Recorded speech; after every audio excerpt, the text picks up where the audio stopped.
இந்த வீடியோல நம்ம ரெக்டாங்கிளை பத்தி பார்க்குறோம். ரெக்டாங்கிளோட பெரிமீட்டர், ரெக்டாங்கிளோட ஏரியா எப்படி கண்டுபிடிக்கிறதுன்னு பார்க்குறோம். இதே தமிழ் மீடியம் ஸ்டூடெண்டா இருந்தா செவ்வகம், ஓகே, செவ்வகத்தோட பரப்பளவு எப்படி கண்டுபிடிக்கிறது, செவ்வகத்தோட சுற்றளவு எப்படி கண்டுபிடிக்கிறது அப்படிங்கறத தான் நம்ம இன்னைக்கு பார்க்குறோம். ரெக்டாங்கிள்ன்றத நம்ம என்னன்னு சொல்லுவோம், செவ்வகம். சரி, ஓகே. இப்போ அவங்க கொடுத்துருக்காங்க இல்லையா, இதை வந்து ரெக்டாங்கிள் எப்படி நம்ம கண்டுபிடிக்கிறது அப்படின்னு பாத்தீங்கன்னா ஆப்போசிட் சைட்ஸ் வந்து ஈக்குவலா இருக்கும். ஃபார் எக்ஸாம்பிள் இந்த சைடு இருக்கு இல்லையா, இதுவும் இதோட ஆப்போசிட் என்னது, இதுதான். இந்த ரெண்டு அளவுமே ஈக்குவல். ஃபார் எக்ஸாம்பிள் நான் வந்து ஒரு 5 சென்டிமீட்டர்னு கொடுக்குறேன், அதே 5 சென்டிமீட்டர் தான் இங்கேயும் இருக்கும். அப்போ இந்த ஆப்போசிட் சைட்ஸ் ரெண்டுமே ஈக்குவல் தான். Okay, 3 centimetre. அதே சேம் தான் இங்கேயும் 3 சென்டிமீட்டர். சோ ரெக்டாங்கிள் அப்படின்னால என்ன அர்த்தம், ஆப்போசிட் சைட்ஸ் ஆர் ஈக்குவல் அப்படின்றத நீங்க தெளிவா புரிஞ்சுக்கோங்க. தமிழ்ல செவ்வகம் அப்படின்னா எதிர்பக்கங்கள் ரெண்டுமே சமமா இருக்கும். ஓகே, இப்போ நம்ம இதுல பெரிமீட்டர், அதாவது சுற்றளவு எப்படி கண்டுபிடிக்கிறது அப்படிங்கறத தான் நம்ம பாக்குறோம். பெரிமீட்டர் அப்படின்னு சொல்றோம் இல்லையா, தமிழ்ல சுற்றளவு.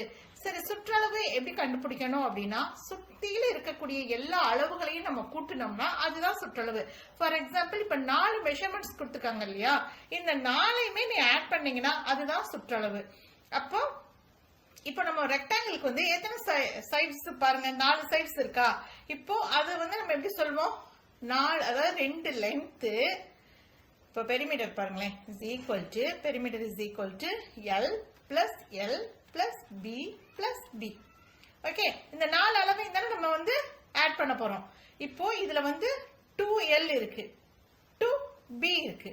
ஓகே, இதை தான் நம்ம வந்து Lன்னு சொல்லுவோம், இந்த சைடு வந்து Bன்னு சொல்லுவோம். ஓகே, அப்போ இதுல என்ன இருக்கு, 2L இருக்கு, 2B இருக்கு. அப்போ இதை நம்ம எப்படி எழுதலாம், 2L பிளஸ் 2Bன்னு சொல்லி எழுதிக்கலாம். ஓகே, அப்போ இந்த ரெண்டுலயுமே என்ன காமனா இருக்கு, 2ங்கிறது காமனா இருக்கு. அப்ப நம்ம என்ன பண்ணலாம், 2 மட்டும் காமனா வெளியில எடுத்துக்கலாம். 2 into L plus B. Okay, இப்போ அவங்க கொடுத்திருக்க அளவு இருக்கு இல்லையா, அதை வச்சு நம்ம இந்த ரெக்டாங்கிளோட பெரிமீட்டர் வந்து கண்டுபிடிக்க போறோம்.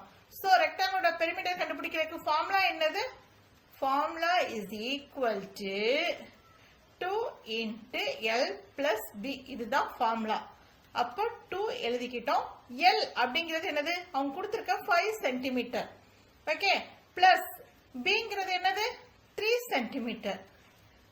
அந்த சென்டிமீட்டரை நம்ம வெளியில எழுதிக்கிறோம். ஓகேவா, 2 into 8 இஸ் ஈக்குவல் டு, இந்த சென்டிமீட்டர் அப்படியே கீழே வரட்டும், 16 சென்டிமீட்டர். இதுல அவங்க கொடுத்திருக்க அளவு சென்டிமீட்டர்னா சென்டிமீட்டர் மட்டும் தான் நம்ம வரும். ஏன்னு கேட்டா நம்ம வந்து ஆட் பண்ணதான் செய்யறோம். இப்ப 4 அளவையுமே நம்ம ஆட் பண்றோம். இப்போ உங்களுக்கு இன்னும் தெளிவா புரியணும்னா இப்போ எல்லாத்தையுமே நீங்க ஆட் பண்ணி பாருங்க. இப்போ அவங்க கொடுத்துருக்க எல்லா அளவையுமே நம்ம ஆட் பண்ணி பாருங்க. 5 பிளஸ் 3 பிளஸ் 5 பிளஸ் 3, இது எல்லாத்தையும் ஆட் பண்ணுங்க. 5 பிளஸ் 3ன்றது 8, 8 பிளஸ் 5ன்றது 13, 13 பிளஸ் 3ன்றது 16. So 16 centimetre. இப்படி 4 தடவை போட்டு நம்ம ஆட் பண்றது ஈஸியா. சின்ன நம்பரா இருந்தா நமக்கு வந்து அது வந்து பாசிபிள். இப்ப இதே பெரிய நம்பர்ஸ் கொடுத்துட்டாங்கன்னு வச்சுக்கோங்களேன், அப்போ இந்த மாதிரி நம்ம போட்டு ஆட் பண்ண முடியாது இல்லையா, அதுக்காகத்தான் இந்த ஃபார்முலா. ஓகே, இப்போ இதுல உங்களுக்கு எந்த விதமான டவுட்ஸும் இருக்காது. இப்போ நம்ம என்ன பண்ண போறோம்னா ரெக்டாங்கிளோட இப்போ ரெக்டாங்கிளோட ஏரியா கண்டுபிடிக்க போறோம். Okay, area of the rectangle. இப்போ அதுக்கு ரெக்டாங்கிள்னா என்னது, ஆப்போசிட் சைட்ஸ் ஆர் ஈக்குவல் அப்படின்றத நம்ம பார்த்தோம் இல்லையா. ஸோ ஈக்குவலா நம்ம டிரா பண்ணிக்கிறோம். Okay, rectangle. இப்போ இதுல என்ன கண்டுபிடிக்க போறோம், ஏரியா கண்டுபிடிக்க போறோம். ஏரியா தமிழ்ல இது என்னன்னு சொல்லுவாங்க, பரப்பளவுன்னு சொல்லுவாங்க. ஓகே, இதை கண்டுபிடிக்க போறோம். என்ன கண்டுபிடிக்க போறோம்னா இதுக்குள்ள இருக்கு இந்த ஸ்பேஸோட இது. ஓகே, ஏரியா நம்ம கண்டுபிடிக்க போறோம். இப்போ அதே மாதிரி லென்த் எவ்வளவு கொடுத்துருக்காங்க அப்படின்னு பாத்தீங்கன்னா, லென்த் உங்களுக்கு தெரியும் இல்லையா, இதை தான் நம்ம வந்து லென்த்னு சொல்லுவோம் தமிழ்ல, நீளம். இது வந்து பிரெத், இது வந்து அகலம் சொல்லுவோம் தமிழ்ல. இது வந்து 5 சென்டிமீட்டர் கொடுத்துருக்காங்க, இதை வந்து 3 சென்டிமீட்டர்னு கொடுத்துருக்காங்க. ஓகே, நமக்கு தெரியல ஆப்போசிட் சைட்ஸ் ஆர் ஈக்குவல். அப்ப இதுவும் 3 சென்டிமீட்டர் தான், இந்த கீழே இருக்கிறது வந்து 5 சென்டிமீட்டர். ஓகே, இப்போ ஏரியாவுக்கு என்ன ஃபார்முலா அப்படின்னு பாத்தீங்கன்னா, ஏரியாவுக்கு ஃபார்முலா வந்து length into breadth. Okay, length into breadth அப்படிங்கிறது தான் ஏரியாவோட ஃபார்முலா.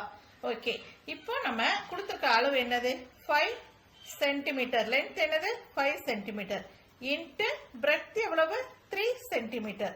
ஓகே, இப்போ நம்ம இதுல கொஞ்சம் கவனமா இருக்கணும். ஏரியாவுக்கும் பெரிமீட்டருக்கும் என்ன டிஃபரன்ஸ் அப்படின்றத தான் நம்ம பார்க்க போறோம். சோ அதுல வந்து நம்ம என்ன பண்ணிருக்கோம், அதோட ஃபார்முலா என்னது 2 இன்ட்டு எல் பிளஸ் பி. இதுல நம்ம என்ன பண்ணிருக்கோம், லென்த்தையும் பிரெத்தையும் மல்டிப்ளை பண்ண போறோம். இப்ப பாருங்க 5 இன்ட்டு 3 அப்படிங்கிறது எவ்வளவு 15. ஓகே, இப்போ இந்த சென்டிமீட்டர் இன்ட்டு சென்டிமீட்டர் என்ன வரணும், சென்டிமீட்டர் ஸ்கொயர். ஓகே, சரி நீங்க கேட்கலாம் பெரிமீட்டர்லயும் அதே மாதிரி மல்டிப்ளிகேஷன் வந்துச்சே. இப்ப பாருங்க 2 இன்ட்டு எல் பிளஸ் பின்றது தானே பெரிமீட்டரா இருந்தது. அப்போ இங்க மட்டும் ஏன் நீங்க சென்டிமீட்டர்னா இந்த இடத்துல சென்டிமீட்டர்ன்றதே வரல. சோ 2 இன்ட்டு இதுதான் காமனா சென்டிமீட்டர் ஒரே இடத்துல தான் வந்தது.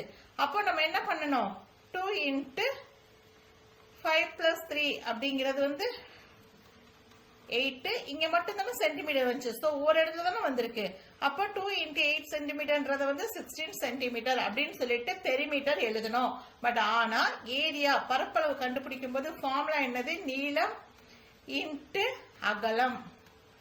ஓகே, இப்போ நீளம் என்ன கொடுத்தாங்க 5 சென்டிமீட்டர் கொடுத்துருக்காங்க, இங்க 3 சென்டிமீட்டர் கொடுத்துருக்காங்க.